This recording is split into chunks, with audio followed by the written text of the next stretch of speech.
मरे भइहाल्यो नि त, बाँचेर के काम छ त यिनको? मान्छेले मलाई बडा क्रूर भन्छन् होइन, जसको अहिलेसम्म बाँच्नुको अर्थ रहेनछ भन्ने प्रमाणित भइसक्यो। त्यो मान्छेहरूले राज्य कोष खर्च गरेर बाँच्नु किन के? डाक्टर नारायण खड्का भन्ने मान्छे नेपाली मन्त्री होइन, नेपाली होइन, अनुभवी तर खराब व्यवस्थाका अनुभवीहरू यो देशका युवालाई चाहिएको छैन। अनुभवी तर चोरी डकैती भ्रष्टाचार कमिसनका अनुभवीहरू यो देशलाई चाहिएको छैन। एमसीसी संशोधन हुन सक्दैन भन्ने नेपालले बोल्ने वाक्य हो, नेपालको परराष्ट्र मन्त्रीले बोल्ने वाक्य हो, आधिकारिक व्यक्ति हो मजन। अनि बाबुराम भट्टराईले आफूले मारेका मान्छेहरूको विषयमा माफी कहिले माग्नुभयो? हामीले त्यति बेला अवस्थामा गलत गरेका रहेछौँ भनेर भन्नुभयो? एकचोटि टेस्टेड मान्छेहरूले अब यस्तो कुरा नगरे हुन्छ कि? फेरि त्यो नेपालमा उपचार हुनै नसक्ने उपचार गर्न त गएको होइन नि त। प्रष्ट रूपमा नि आज मात्रै होइन नि, त्यहाँबाट छुटेको दिनदेखि र अदालतमा यो तपाईँको चाहिँ हामीलाई मुद्दाको क्रममा गराइएको बयान कागजमा हामी कारबाही गर्छौँ लेखेका छौँ नि। फेरि नेपाल सरकारको हामीलाई लगाइएको मुद्दाको फाइलमा रेकर्डेड छ नि यो कुरा। फेरि हामीले अब तोकेको मितिपछि एमसिएको कार्यालयमा गएर फर्केर घर आउने कर्मचारी फेरि जान सक्दैनन्। अनि यो सफल हुन दिइन्छ त? बरु मरिन्छ नि होइन। अघि मैले भने नि, मान्छे डक्टरको कारणले, औषधिको कारणले र अस्पतालको कारणले निको हुँदैन।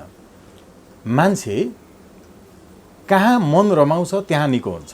सानो सानो रोग लाग्दा पनि विदेश गएर उपचार गराउने नेताहरूको मन नेपालमा रमाउँदो रहेनछ भन्ने पुष्टि हुन्छ। तर म जीवनमा निर्ममतापूर्वक निर्णयहरू लिन्छु, तर सत्यको पक्षमा लिन्छु।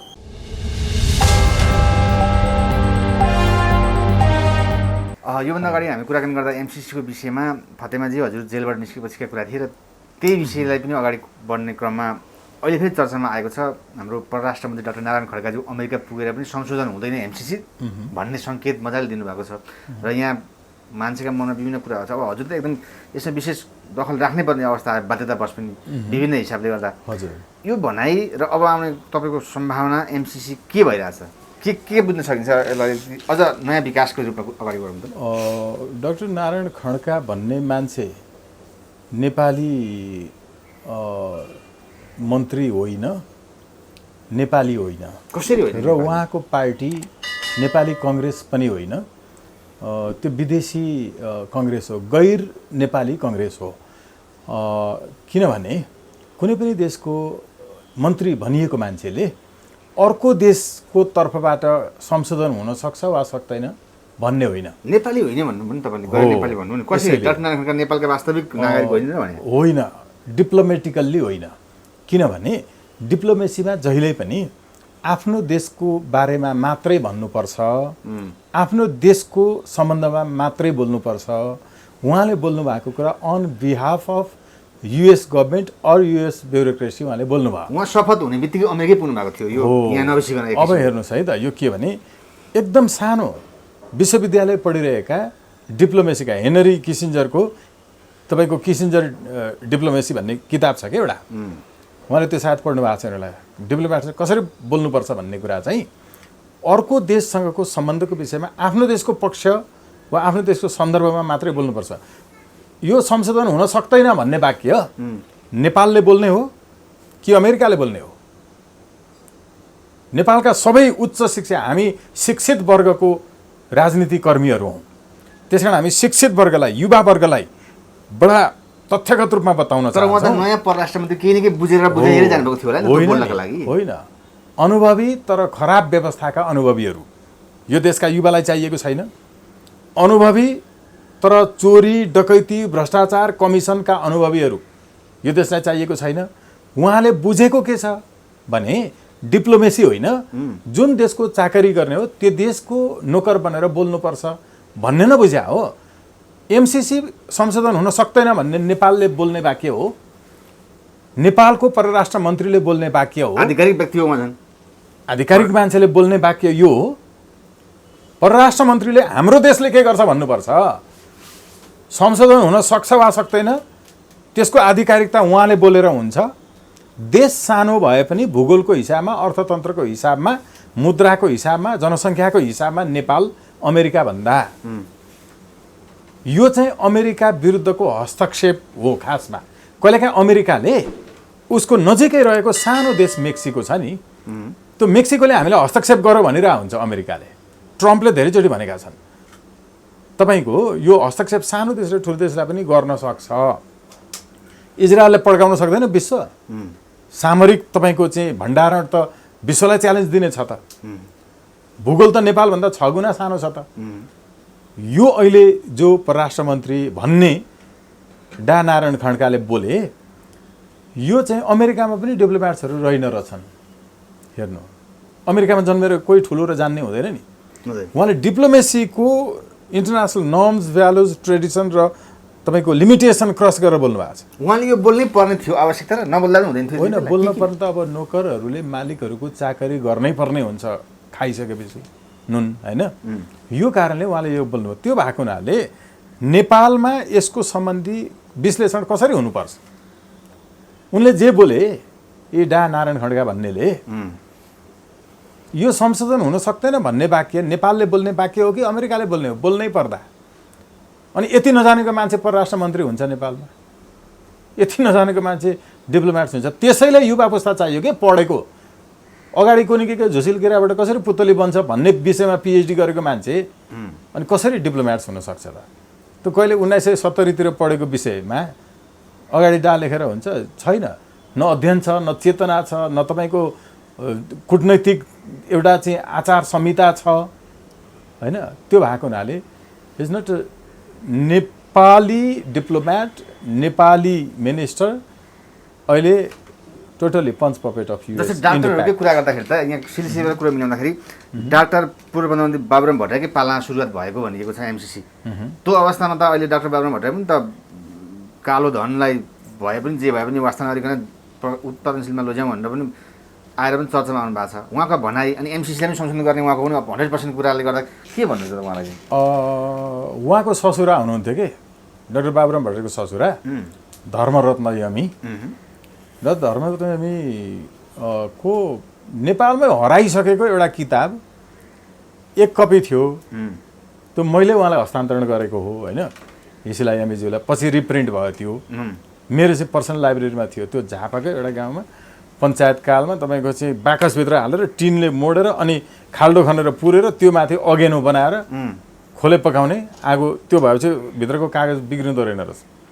पछि मैले दिएको थिएँ उहाँहरूलाई, होइन? धर्मरत्न यमीज्यूलाई जसरी तत्कालीन राजा तपाईँको चाहिँ त्रिभुवनले मन्त्री बनाए नि, उनको कस्तो ठाउँ थियो, कसरी यहाँ ससुराली इत्यादि, होइन? बाट फेरि उहाँहरू त दुवैजना जङ्गल लाग्नुभयो कि कता लाग्नुभयो, त्यसपछि उहाँको आफ्नो प्रोफेसन कति गर्नुभयो र कति कमाउनु भयो, त्यसको स्रोत के हो, जो आफै कालो धनको तपाईँको संरक्षकहरू हुन्छन्, होइन? भण्डारकहरू हुन्छन्, उनीहरूले यस्तो प्रस्ताव गर्नुमा कुनै पनि तपाईँको आश्चर्य छैन। उनीहरूले के भन्नु पर्थ्यो? नेपालबाट 1000 र 500 को नोट अन्त्य गरौँ भन्नु पर्थ्यो, होइन? 100 रुपियाँभन्दा बढीको सबै ट्रान्जेक्सन तपाईँको चेकबाट वा ई सेवाबाट गरौँ, जसको रिकर्ड हुन्छ इलेक्ट्रोनिकल्ली, होइन? It will be recorded. यो प्रोसेसमा जाउँ भन्नु पर्थ्यो। कालोलाई सोझै, होइन, सेतो बनाऊ भनेर भन्ने त त्यो आफ्नो पेसाको कुरा गर्ने हो उहाँहरूले। कसरी पेसा? उहाँ नबुझेको नजानेको देशका लागि अहिलेसम्म हेर्दाखेरि अरू कुनै पेसा देखिँदैन। नेपालमा राजनीति गर्नेहरूको पेसा के छ? हामी जस्तो रातदिन घोटिएर काम गरेका छन् र अनि आन्दोलनमा आफ्नो गोजीको पैसा खर्च गरेका छन् र हाम्रो जस्तो। तर बाबुराम आफै भन्नुहुन्छ त, भर्खरै पनि आइरहेको छन् उहाँका भाषणहरूमा, हामी बुढाबुढी पढे लेखेका त्यति पनि जारी गरेर पैसा हामीलाई मतलब छैन, कसरी हामीले भ्रष्टाचार? उहाँले के पढ्नुभयो? उहाँले मान्छे मार्न पढ्नुभयो होइन र? उहाँले के चाहिँ पढ्नुभयो? त्यो त क्रान्तिमा त्यस्तो हुन्छ भन्नुहुन्छ नि उहाँहरूले। क्रान्तिमा हुने त हामीले जस्तो पो गर्नुपर्छ। जनयुद्ध, जनताको लागि, देशको लागि। क्रान्तिमा हुने चाहिँ हामीले जस्तो राइट टु रिजेक्टको, राइट टु रिकलको, जनताबाट डाइरेक्टली इलेक्टेड हुनुपर्छ भनेर भन्ने, तर निरङ्कुश हुन नपाउने, रिकल पनि भयो भने निरङ्कुश हुँदैन। उहाँले त तपाईँको विश्वमा फेल भइसकेको प्रत्यक्ष प्रजातन्त्र जो निरङ्कुश हुन्छ त्यसको पक्षमा पो हुनुहुन्छ त। विश्वको अहिलेको लहर के हो? त्यस कारण उहाँले पढेको कुरा उहाँको बेलामा ठिक थियो कि अहिले त्यो कुरा फेल खाइसकेको छ। त्यो कुरा पढेर कोही पनि पास हुँदैन। एकचोटि नुहाएको पानीले फेरि सफा हुन सकिन्छ। उहाँलाई त हामीले प्रयोग गरेर, यो समाजले प्रयोग गरेर शुद्धिकृत हुन नआइसकेको हो नि त।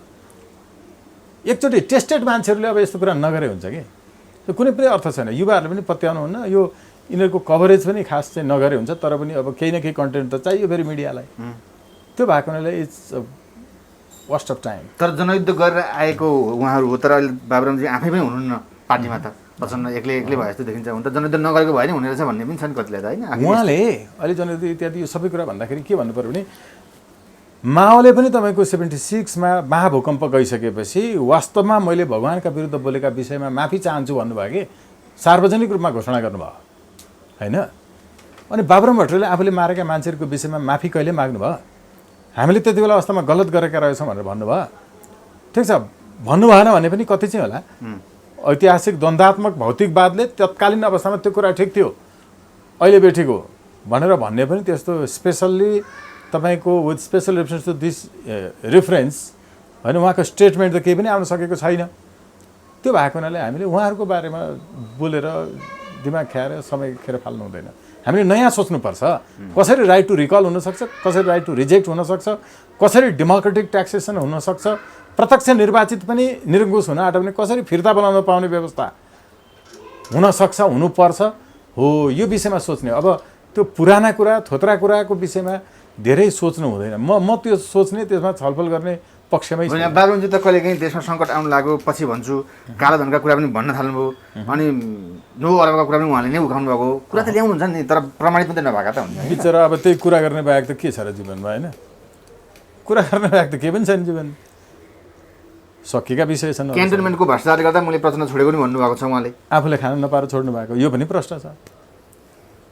चोरले अरू चोरसँग भाग नमिलेपछि झगडा गर्छ त, कुनै यो संसदीय व्यवस्थाको एउटा पक्षधर त उहाँ पनि हो नि त, होइन र? त्यो भएको हुनाले उहाँहरूले यस्तो कुरा गरेर चाहिँ समय खेर नफाले हुन्छ, त्यसको कुनै अर्थ छैन। ल विषयमा कुरा गरौँ त, अबको अर्थतन्त्र कस्तो हुने खाका छ उहाँहरूसँग? अर्थमन्त्री भइसक्नु भएको छ, अनि खाका छैन। डर त्रासबाट तपाईँको चाहिँ फेरि माओवादीले चाहिँ होइन खतम गरिदिन्छ होला मान्छेहरूले भनेर करतिर त राम्रै कुरा भयो, होइन? हिस्ट्रीमा फर्स्ट टाइम उहाँले वास्तवमा एक्सपेक्टेड एउटा चाहिँ सिल आफैले सिलिङ गरिएको भन्दा होइन बढी चाहिँ उठाउन सक्नुभयो, उठ्थी त्यो बेला देखिएको छ। तर के हो भने व्यक्तिगत जीवनदेखि लिएर अरू कुराहरू सबै भागभण्डार नमिलेपछि गर्ने विषयले मान्छेहरूलाई एकछिन रोमाञ्चित बनाउँछ, उहाँका कार्यकर्तालाई रोमाञ्चित बनाउँछ। अर्को जसलाई उहाँले भन्नुहुन्छ त्यसका कार्यकर्ताहरू एकछिन रिसाउँछन्, अनि यो चाहिँ भइरहन्छ बेला बेला, होइन? यसको अर्थ त फेरि केही पनि छैन। हामीसँग विकल्प चाहिँ के छ त? भइसकेका विषय कसैको विश्लेषण मात्रै गरेर बस्ने रोग हुन्छ कि नेपालका धेरै राजनीतिक कर्मीहरू हामी जस्तै होइन, वकिलहरू, विश्लेषक भन्नेहरू, यिनीहरूको एउटा रोग छ, विश्लेषण गर्नै बसिरहने। समाधानतर्फ जाउँ, नयाँ बाटो के छ त्यो देखाउँ, विश्लेषण गरेर तपाईँको युवा पुस्तालाई डिप्रेस्ड नबनाऊ, युवा अवस्थासँग उत्साह छ, उमङ्ग छ, जागर छ, भविष्यप्रतिको आशाप्रद दृष्टिले ऊ प्रतीक्षारत छ। त्यो भएको भने उसका लागि हामी देखाउँ न त्यो के हुनसक्छ। त्यो एउटै कुरा हुन्छ, जनताले डाइरेक्ट भोट हाल्नुपर्छ, सांसदले भोट हालेर सरकार हुने होइन। 2/3 पाए पनि सरकार ढल्ने अहिलेसम्मको व्यवस्था हो रहेछ नि त। कसैले 2/3 ल्याए पनि केही काम हुँदैन। अहिले मन्त्री बनाउन सकेन भनेर केपी ओली हिजो रोइरहेको थियो, होइन? मन्त्री 58 जना बनाउने त यिनै हुन् त। 58 जाँदा के काम भएको थियो? केपी ओलीको 4 जना मन्त्री हुँदा के भएको थियो? अहिले 6 जनाले पनि त्यही गरिरहेछन् जो 58 जनाले गर्थे, होइन र? त्यो भएको हुनाले हामी त यो मन्त्री सन्त्री नै नबनाउने, एउटाले मात्रै चलाउने व्यवस्थाको कुरा गर्दैछौँ नि त। अहिले एकछिनका लागि सोचिदिनुहोस् त, देशैभरिका अस्ति कुनै मन्त्रालय खाली थिए? मन्त्रालयबाट काम भएको थियो नि, मन्त्री थिएनन्, सचिवले गर्दो रहेछ नि त काम। कतिपय देशहरूमा के छ भने राष्ट्रपति हुन्छ, मन्त्री हुँदैन, डाइरेक्ट सचिव हुन्छ, राष्ट्रपतिको सचिवालय हो त्यो, र उसको भिजन, मिसन, गोल, अब्जेक्टिभ अनुसार चाहिँ काम हुन्छ। हामीलाई त्यस्तो चाहिएको छ, सिङ्गो जनताबाट उठेको एकजना मान्छे, तर त्यो वंशबाट होइन है, जनताबाट उठेको। मैले त्यही कारणले भनेको मन्त्री सन्त्री कामै छैन। सरकार बनाउन सकेन अरे, मन्त्री तलब खुवाउन सकेन अरे, मान्छेलाई मन्त्री बनाएर अनि असफल भएर सरकार। विश्लेषण हेर्नु त, नेपालका विश्लेषक अरे राष्ट्रिय दैनिकका सम्पादक यही भनिरहेछन्, हिजो क्वेसन सोधेको देखिरहेको थिएँ, चेतनाको सीमा हेर्नुहोस्, बौद्धिकता हेर्नुहोस्। भन्न पनि के भने फेरि पढाएको छैन त्यो सम्पादकले पनि। तपाईँ एकाडेमिक क्वालिफिकेसन हेर्नु न, होइन र? चाकरी चाप्लिसी बाहेक केही छैन जीवनमा। उसले प्रश्न गर्दैछ मन्त्री बनाउन सकेन रे अहिलेको देउबाले, अनि यो असफल भयो। मन्त्री बनाएको भए सफल हुन्थ्यो रे। केहीको तलब भत्ताहरू थप हुन्थ्यो, अरू कमिसन र भ्रष्टाचार बढ्थ्यो, यति नै हो।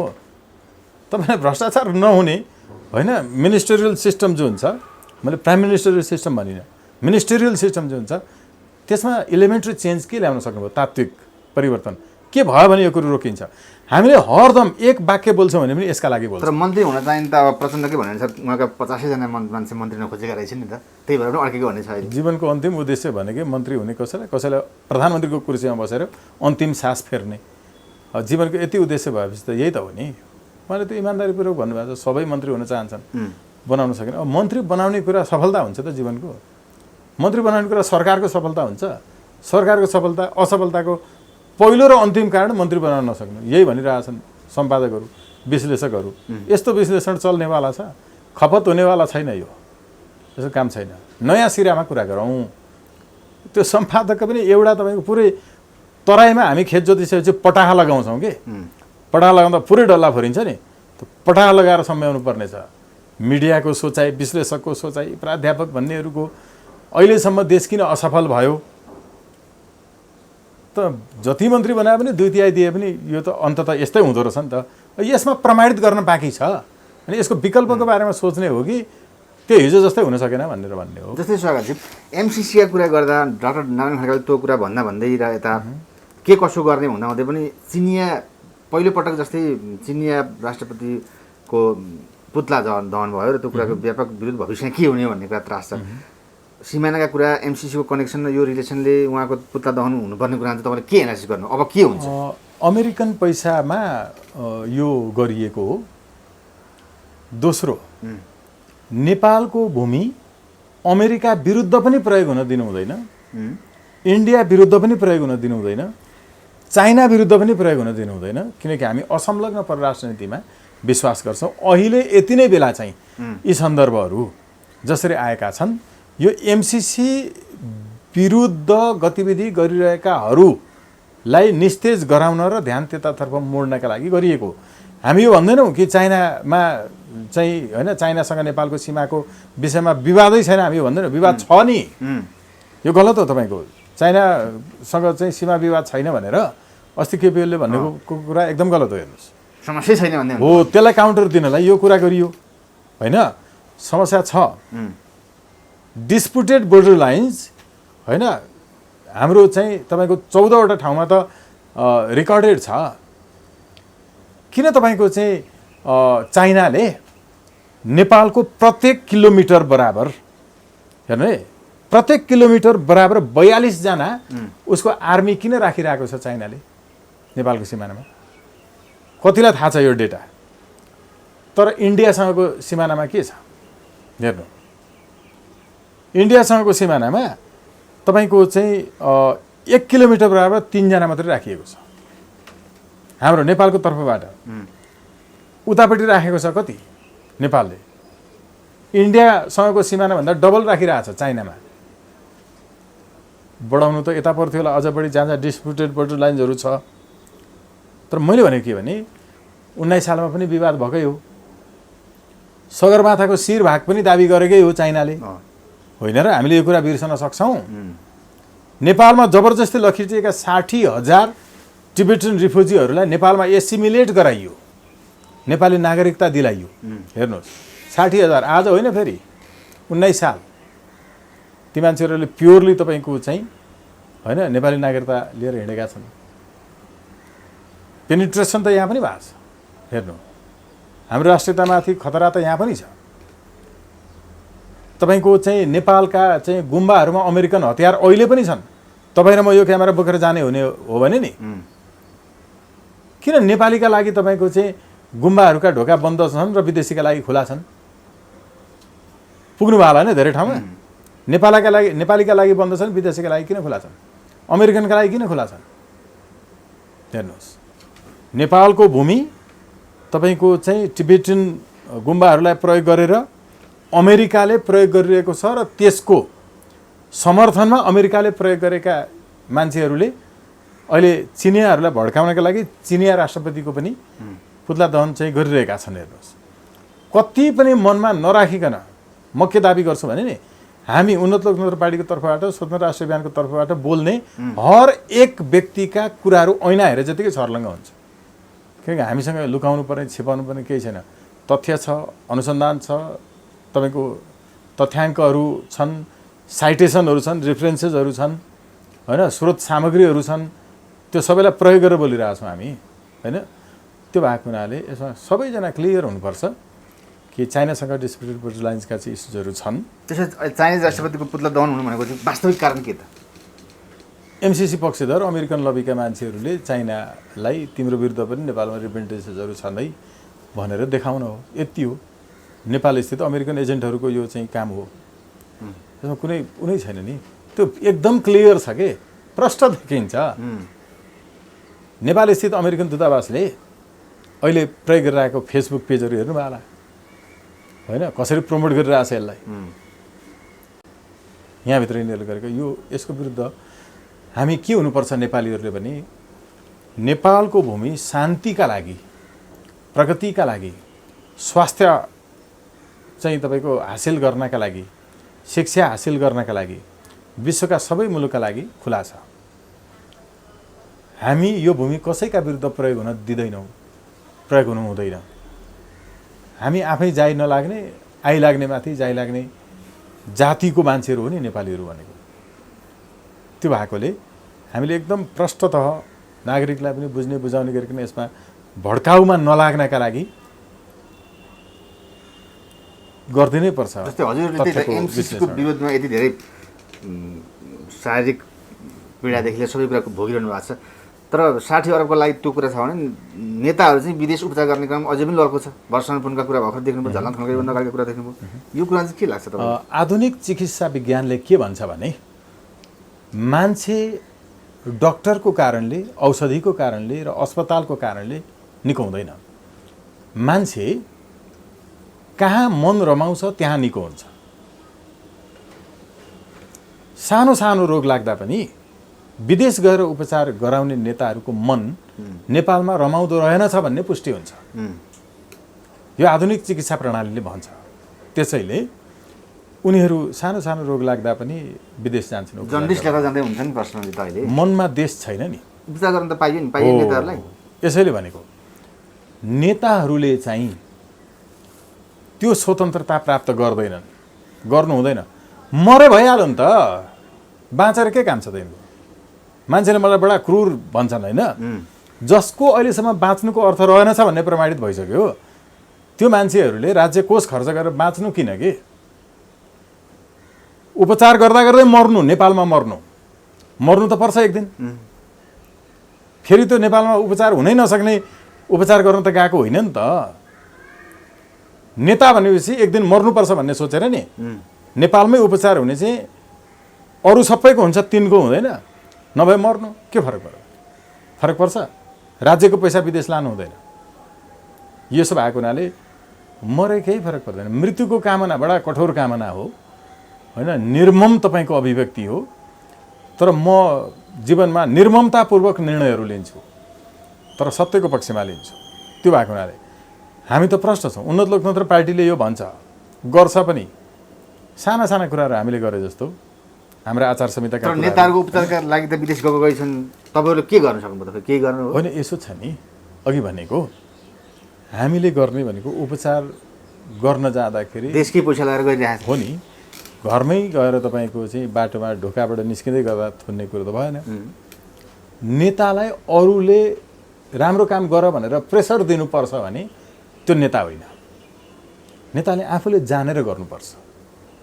हामीले जनतालाई भन्ने कुरा के हो भने नेता तपाईँको दबाब आएपछि मात्रै राम्रो काम गर्छ भने त्यो नेता होइन। नेता स्वयंले राम्रो काम गरेको हुनुपर्छ। उसलाई छुट छैन, नेतालाई माफी माग्ने छुट पनि छैन, नेपाललाई सुध्रिन्छु भनेर नेतालाई सुध्रिने छुट पनि छैन। सजाय हुनुपर्छ, सुध्रिन नागरिकले पाउनुपर्छ। मैले गलत काम गरेँ भने मलाई सोझो सजाय हुनुपर्छ। मैले गल्ती गरेर माफी माग्ने र छुट तपाईँको चाहिँ सुधार गर्ने मलाई दिनु हुँदैन। उसैलाई किन नेता मान्ने त? उपचार गर्न विदेश जानु भएन, हुँदै हुन्न। यसमा हामीले भनेपछि नजाने होइन नि त। व्यक्तिगत खर्च गर्दै जान पाइयो नि। व्यक्तिगत खर्चले जान पाइयो, तर त्यो व्यक्तिगत खर्च चाहिँ के हो भने किन हामी स्वदेशी मुद्रा बाहिरियो भन्छौँ, व्यक्तिले खर्च गर्न पायो। हामी त अझ उन्नत लोकतन्त्र पार्टी त केमा छ भने राष्ट्रिय हितको रक्षाका लागि केही वैयक्तिक स्वतन्त्रताहरू पनि अपहरण गर्नुपर्छ। त्यो कस्तो हो भने मन लागेको ठाउँमा मन लागेको मान्छेको चाहिँ होइन भेटघाट राति राति गर्न हुँदैन, त्यसको समाचार पनि आउनु हुँदैन। हेर्नु मैले भनेको के भने एउटा विदेशी राजदूत चाहिँ यहाँबाट चाहिँ मुस्ताङमा गएर एम्बुलेन्स बाँड्छ, सप्तरीमा गएर चाहिँ विद्यालय उद्घाटन गर्छ, तर हाम्रो परराष्ट्र मन्त्रालयलाई थाहा छैन। यो हस्तक्षेप हो, यसको समाचार छाप्नु हुँदैन कि पत्रिकाले। यस्तो स्वतन्त्रता दिन सकिँदैन। मैले भनेको के भने कहिलेकाहीँ यस्ता स्वतन्त्रताहरू राष्ट्रका लागि छिन्नुपर्छ। उसले के गर्नुपर्छ भने परराष्ट्र मन्त्रालयको अनुमति लिएर आयो भन्ने प्रश्न गर्नुपर्छ, नलिकन आएको रहेछ भन्ने चाहिँ समाचार लेख्नुपर्छ। गुण बखान गएर यहाँ एम्बुलेन्स बाँड्नुभयो फलानु देशको राजदूतले, यसकै भिडियो आउने। मैले सङ्केत गर्न खोजिरहेको छु है, यस्तो स्वतन्त्रता लोकतन्त्रमा स्वच्छन्दता होइन। स्वतन्त्रता भनेको त्यो नियन्त्रित स्वतन्त्रता हो। त्यो भनेको राष्ट्रपतिको जिम्मेवारी सहितको हो।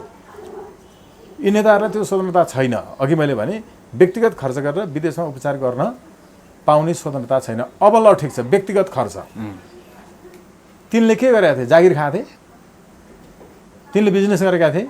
देशका लागि आए जनयुद्धदेखि ओके, राजतन्त्र अन्त्यदेखि गणतन्त्र ल्याए, त्यही त ठुलो भूमिका भन्ने कुरा हो नि।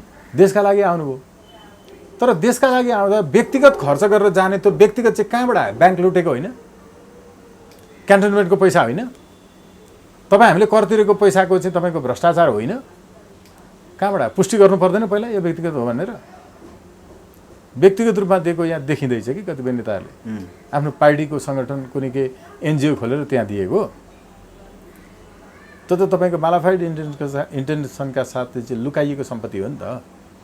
यसैलाई तपाईँको चाहिँ सिधा रूपमा चाहिँ सेतो बनाउन खोजिँदैछ। हरेक क्षेत्रमा हेरेर यस्तो देखिन्छ, तर म निराशा मात्रै फैलाउने पक्षमा छैन। प्रष्ट रूपमा अत्यन्त राम्रो बाटो छ अगाडि। त्यो भनेको यी गलत गर्नेलाई जनताले फिर्ता बोलाउन पाउने अधिकार, रिकल, उम्मेदवारलाई बहिष्कार गरेर भोट हाल्न पाउने राइट टु रिजेक्ट, जनताले सोझै सरकार बनाउने, सांसदले 2/3 आए पनि ढालिरहन पाउने। त मेयरहरूलाई मुक्का हान्न थालिसक्यो नि है। मुक्का हान्ने त त्यो कम हो नि, हान्न सिकाउने त उनीहरू नै होइन नि र। जनता त त्यहीँबाट प्रशिक्षित हुन्छ नि। उनीहरूले सिकाएअनुसार त काट्नुपर्ने हो। क्रिया बसिरहेका मान्छेलाई काट्नुपर्ने उनीहरूको सिकाइअनुसार त। तर नागरिक साँच्चै स्वतन्त्र रूपमा मुक्का हान्ने जो छन् उनीहरू चाहिँ यति धेरै क्रिया बसिरहेका मान्छेहरूलाई काट्ने जस्तो अपराध चाहिँ गर्दैनन्। किनकि संस्कृति रहेन भने राज्य पनि रहँदैन। संस्कृतिलाई राज्य पनि भन्छ कि। त्यो भएको हुनाले नागरिकबाट होसियार हुनुपर्छ एमसिसीका पक्षधर सांसदहरू, होइन? नभए मुक्का मात्रै होइन, अरू धेरै प्रकार। त्यसो अन्तिममा स्वागतजी, तपाईँ अस्ति जेलबाट छुटेर आइसकेपछि किनकि आचार संहिता तपाईँलाई पढाएको कारणले गर्दा अलिकति नरम हुन थाल्नु भएको छ एमसिसीको विषयमा तपाईँ पनि भन्ने मान्छेमा आएको छ। के भन्नुहुन्छ एमसिसीको विषयमा? तपाईँ कहिलेसम्म लाग्नुहुन्छ अथवा अलिकति लचिलो हुन थाल्नुभयो? होइन नि, के अरे म पहिला पनि लचिलै थिएँ नि। उन्नत लोकतन्त्र पार्टीको हरेक मान्छे लचिलो छन् नि। हेर्नु है, हामी दूतावासभित्र प्रवेश गरेर लचिलो ढङ्गले राम्रोसँग बुझाएर तिमीले भनेको अनुदानमा कहिले पनि संसारको यो पहिलो डकुमेन्ट हो जहाँ अनुदानमा ब्याज लिने कुरा तिमीले लेखेका छौ। प्रिन्सिपलले कसरी हुन्छ भन भनेर हात जोडेर भन्यौ। नेपाल बेग्लै देश हो कि, नेपालको बेग्लै सरकार छ। तिमीले एमसिसीको 5A सेड्युलमा नेपालमा सरकार छैन भन्यौ। परियोजना प्रस्तुत गर्न इन्डियन सरकारसँग चाहिँ सम्मति लिनुपर्छ भन्यौ। हाम्रो सरकार छ, बुझ न, हाम्रो सरकारले गर्ने हो, इन्डियाको सरकारले गर्ने, किनकि यो नेपाल हो। यसमा जवाफ के छ भन भनेर लचिलो भएर भन्यौ। हामीले लचिलो भएर गोजी भएको कात्रो बुझायौँ। पैसै मात्रै चाहिएर छ भने तिमी आमा बेचेर मासु भात खाने पैसा यो कात्रोमा पनि राख भनेर दियौँ, होइन र? हामी लचिलो ढङ्गले होटल मेरियटमा गएर आफैले होटल बुक गरेर बस्यौँ। त्यहाँ त अलिक बढी एट्याक गर्ने टाइपले गेट एयरपोर्ट गेटदेखि मेरिटसम्म त तपाईँको अलिकति विध्वंसकारी कुरै भयो नि। उहाँले गर्छु भन्नुभएको थियो नि त, अनि डरायो नि मान्छे। अब हेर्नु है त, त्यसपछि होटल हामी एयरपोर्ट अगाडि तपाईँसँगै भनेका थियौँ नि, हेर्नु होला। त्यति बेला तपाईँले पनि अलिकति खिसिक्क हाँसेर क्वेसन गर्नुभएको थियो होइन। हामी एयरपोर्टको गेटदेखि बसेको होटेलसम्म भौतिक रूपमा सशरीर उपस्थित भएर व्यवधान खडा गर्छौँ भनेको थियौँ होइन। एयरपोर्ट अगाडि साँच्चै प्रभावकारी रूपमा फातिमा आएको दिन कोही विरोध गर्न पुग्यो, कोही मान्छेलाई मुद्दा चल्यो, हामीले उनको सेड्युल नै तपाईँको आधा घन्टा ढिलो बनाइदियौँ त। हामीलाई के थाहा थियो भने नि, कहिले पनि इन्टरनेसनल इन्भोयजहरूको चाहिँ त्यो एयरपोर्टबाट चाहिँ पाथवे जुन हुन्छ त्यो चाहिँ चेन्ज हुँदैन। बरु अगाडिको मान्छे मारेर अगाडि गइन्छ र ठाउँमा पुगेर त्यसपछि अरू हिसाब किताब हुन्छ। तर ऊ तोकिएकै बाटोबाट जान्छ, राष्ट्रपति, प्रधानमन्त्री होइन, इन्टरनेसनल डिप्लोमेटिक इन्भोइजहरू त्यो हुन्छ कि। यतिको कुरा त स्वागत नेपाल जस्तो इन्टरनेसनल लको विद्यार्थीहरूलाई थाहा होला नि त। तर हामी अगाडि किन गयौँ भने त्यहाँ गोली पनि हान्न सकिन्छ त्यस्तो दिन भन्ने पनि हामीलाई थाहा थियो नि। त्यसो गर्दा तपाईँलाई जेल लग्यो हो। अब इन्टरनेसनल इन्भोइजहरू आएको होटेलहरूमा जहाँ इन्टरनेसनल तपाईँको सेक्युरिटी हुन्छ, अमेरिकन सेक्युरिटी बसिरहेको हुन्छ होइन, उनीहरूको दूतावासको, त्यहाँ पनि गोली पनि चल्न सक्छ भन्ने पनि हामीलाई थाहा थियो नि। तर हामी गयौँ, तर हामी लचिलोपूर्वक गयौँ। पहिला हामीले भन्यौँ हामी यो प्रोटेस्ट लेटर दिन चाहन्छौँ। होटेलको फ्रन्ट डेस्कको पहिलो कर्तव्य भनेको कोही मान्छे भेट्न आयो भने वा होटेलभित्रै बसेको कोही मान्छेले अर्को रुमको मान्छेले भेट्न चाहन्छ भने उसको काम केवल इन्फर्म गर्ने हो। तर इन्फर्म गर्यो तपाईँको चाहिँ अमेरिकी दूतावासलाई, इन्फर्म गर्यो तपाईँको चाहिँ नेपालको अरू प्रहरीलाई र दूतावासको सुरक्षाकर्मीलाई, र पक्राउ गर्न थालियो। एउटा तलामा हामी थियौँ, पक्राउ गर्न थालिसकेपछि अनि हाम्रो साथीहरू लाइभ आएर बोल्न थाल्नुभयो। पहिला लाइभ आएर अनि पक्राउ गरेको होइन नि, मान्छेलाई कन्फ्युजन छ फेरि। भनेको हामीले त यो काम लचिलो ढङ्गले गरे होइन र। त्यही त तपाईँ त्यसरी तपाईँ लगायत तपाईँका कार्यकर्ताहरूलाई लगिसकेपछि त अब अलिकति नरम हुनुभयो, तपाईँलाई अलिकति थर्काएर पठाएको हुनसक्छ, डराउनु भएको होला नि त अब त अबको एमसिसी कार्यक्रमहरूमा। अब हामी अहिले होटल मेरिटको विरुद्धमा फेरि अर्को कारबाही गर्दैछौँ। के गर्दैन? हामीलाई झुठा मुद्दा लगाउनेहरूका विरुद्ध हामी अर्को कारबाही गर्दैछौँ। हामी त्यो कानुनी कारबाही पनि गर्छौँ, हामी भौतिक कारबाही पनि गर्छौँ। प्रष्ट रूपमा नि आज मात्रै होइन नि, त्यहाँबाट छुटेको दिनदेखि र अदालतमा यो तपाईँको चाहिँ हामीलाई मुद्दाको क्रममा गराइएको बयान कागजमा हामी कारबाही गर्छौँ लेखेका छौँ नि। फेरि नेपाल सरकारको हामीलाई लगाइएको मुद्दाको फाइलमा रेकर्डेड छ नि यो कुरा। फेरि वकिलले दिँदै थियो बयान, वकिलहरू समेत पक्राउ परेका थिए होइन र। राष्ट्रिय टेलिभिजनबाट लाइभ आइरहेको थियो, एभिन्यूज टेलिभिजन माउन्टेनबाट लाइभ अवस्थामा पक्राउ गरेको छ र यी कुराहरू पनि लाइभ बोलेका छौँ। अनि हामीले अहिलेसम्म पनि नियन्त्रणमा लिएका जग्गाहरू छोडेका छैनौँ। हेर्नुहोस् अहिले त थप गर्दैछौँ हामी। बुटवल तपाईँको चाहिँ होइन, पारीपट्टि गोरखपुर वारीपट्टिदेखि लिएर लप्सीफेदीसम्म त्यो भएको हुनाले हामीले अहिलेसम्म भनेका 1 इन्च घट्नु न तपाईँ जस यो कुरा घट्ने होइन। योभन्दा अगाडि हामी एयरपोर्ट जाँदैछौँ इत्यादि, पहिला हामीले हाम्रा कार्यक्रमको प्रकृतिको बारेमा बतायौँ। तर हामीले अहिलेसम्म गरेका यी कुनै पनि कामहरू तपाईँलाई पनि म सरी भन्छु, हामीले इन्फर्म गराउन गरेनौँ, गर्न उचित थिएन। तर जति कामहरू हामीले गरेको कारणले एमसिसीले विज्ञप्ति निकाल्यो नि, गृह मन्त्रालयले विज्ञप्ति निकाल्यो, सिडिओहरूले निकाले, त्यो केवल हामीप्रति मात्रै लक्षित थियो नि। जग्गा जमिन एमसिसीको नाममा आएको, एमसिसीको नाममा आएकोलाई कब्जा नगर्न भनेर अरूले गरेका थिएन नि। त्यो केवल हाम्रो लागि निकालिएको विज्ञप्तिहरू थियो, त्यो हामीलाई थर्काउनको लागि निकालिएको विज्ञप्तिहरू थियो। हेर्नु एमसिसी एमसिएदेखि लिएर हाम्रो चाहिँ सिडिओ कार्यालयदेखि लिएर गृह मन्त्रालयसम्मको विज्ञप्ति, जसलाई अदालतले तपाईँको चाहिँ अब होइन त्यो ऊ बनाएर चाहिँ पेपर वेटले थिच्ने फोहोर कागज जस्तो बनाइदियो त्यसको विज्ञप्तिलाई। हामीले यी कार्यक्रमहरू गर्दाखेरि पत्रकारहरूलाई जानकारी गराएनौँ होइन, भनेर गएनौँ, किनकि हामी काममा विश्वास गर्छौँ। हामीले अब यसपछि के गर्छौँ भन्ने पनि पहिला नभनिकन गरे जस्तै गर्छौँ। खासमा मैले यति पनि भन्न चाहिँ जरुरी थिएन। तर हामी एमसिसीका कुनै पनि कर्मचारी, एमसिएका कर्मचारी हरूलाई कार्यालयमा उपस्थित हुन नसक्ने बनाइदिन्छ। कसरी बनाउनु उहाँहरूको हो दलबल सहित सुरक्षा ओके। विविध होला नि ठिक छ हैन? त दलबल त दरबारभित्र पनि त थियो नि त वीरेन्द्रको पनि थियो थिएन र दलबल त अमेरिकाको पनि थियो नि त ट्विन टावर भत्किएन त होइन र दलबल सहित थियो त पञ्चायत ढलेन त त्यस कारण कसरी भन्ने कुरो चाहिँ गर्नेहरूलाई मात्रै थाहा हुन्छ गर्नेहरूको पनि सबैलाई थाहा हुँदैन। हामी होटल मेरिटभित्र प्रवेश गर्दा कुनै पनि आन्दोलनमा हामीलाई साथीले भनिरहनु भएको हुन्छ नि हाम्रो सदस्यता नभएको मान्छेलाई हामी हाम्रो आन्दोलनमा पनि आउन दिँदैनौँ। कोही मान्छे बाहिरबाट आउँछ बेग्लै कुरा हो होइन तर हाम्रो समर्थक हाम्रो शुभेच्छुक काम गरिरहेछ सदस्यता लिएको छैन भने हामी हाम्रो हस्तक्षेपकारी आन्दोलनमा हामी आउन दिँदैनौँ। धेरै मान्छे जरुरी छैन नि यो देशमा हतियार पनि जरुरी छैन तर प्रयोग चाहिँ हुन्छ फेरि हतियार त प्रयोग गर्नका लागि हो होइन कुनै पनि काम यस्तो कसैले नसोचे हुन्छ।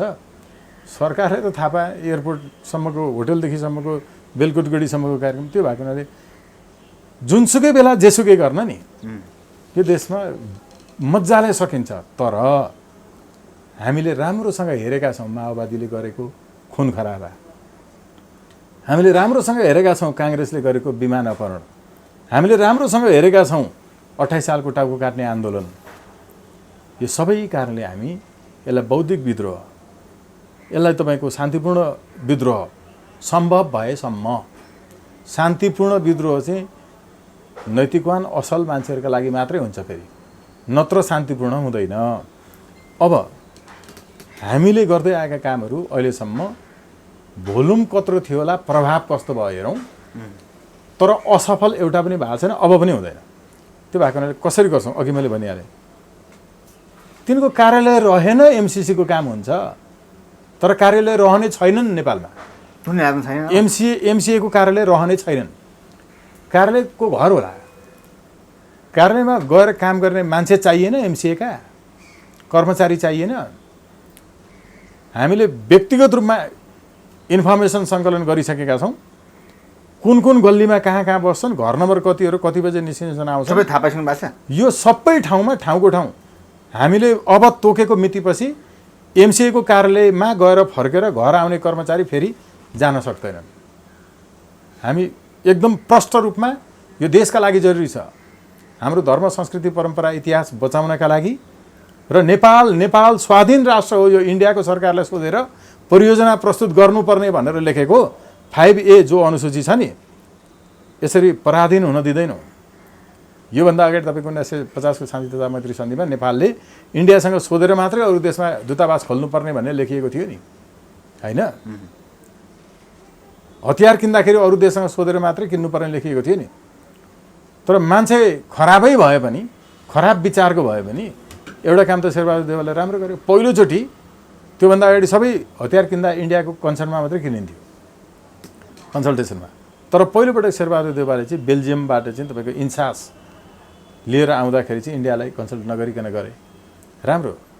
यस्तै तपाईँको चाहिँ यो चाहिँ फ्रेन्डसिप ट्रिटी चाहिँ बर्मासँग तपाईँको चाहिँ यता बङ्गलादेशसँग उता तपाईँको भुटानसँग पनि इन्डियाले गरेको थियो तर बर्माले तपाईँको चाइना अरू सबै देशसँग दौत्य सम्बन्ध कायम गर्दाखेरि इन्डियाले नसोधी गरिदियो भुटानले त्यही गर्यो रसासँग तपाईँको दूतावास खोल्दाखेरि इन्डियालाई नसोधिकन गऱ्यो पहिलोचोटि त्यसपछि उसले उता दक्षिण भुटानतिर लोछाम्पाहरूलाई चाहिँ प्रयोग गरेर तपाईँको बोडो अल्फा जन्माइदियो होइन यो निकै लामो जान्छ तर मैले खालि भनेको हामीलाई फेरि त्यही समयको इन्डियासँग नेपालले सोधेर काम गर्नुपर्ने त्यति बेलाकै समयमा एमसिसीले ल्याइदिँदैछ कि अनि यो सफल हुन दिइन्छ त बरु मरिन्छ नि होइन अघि मैले भने नि त्यस्तो नेताहरू किन उपचार गर्नु पर्यो मरै हुन्छ नि भने नि मैले होइन अनि म त्यसो भन्ने मान्छेले म पनि मर्न त तयार हुनु परेन